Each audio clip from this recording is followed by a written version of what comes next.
नवनवीन व्हिडिओ पाहण्यासाठी व आमच्या सोबत राहण्यासाठी चॅनलला सबस्क्राइब करायला विसरू नका। तर बघा काय बातमी आहे। राज्य कर्मचारी पेन्शन धारकांना उर्वरित थकीत महागाई भत्ता केंद्राप्रमाणे 60% कधी? राज्य कर्मचारी पेन्शन धारकांना महागाई भत्ता फरक व केंद्राप्रमाणे 60% वाढ कधी मिळणार? सविस्तर वृत्त खालीलप्रमाणे पाहूया।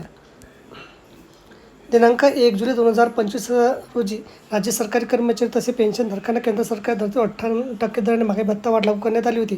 परंतु 1 जुलै ही ते ऑक्टोबर अशा 4 महिन्याचा महागाई भत्ता थकबाकी अदा करण्यात आलेली आहे।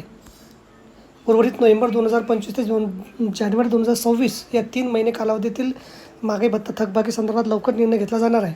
पुढील महागाई भत्ता वाढीच्या घोषणापूर्वी सदर महागाई भत्ता फरक बाबत राज्य सरकारकडून निर्णय घेण्याची शक्यता वर्तवण्यात येत आहे।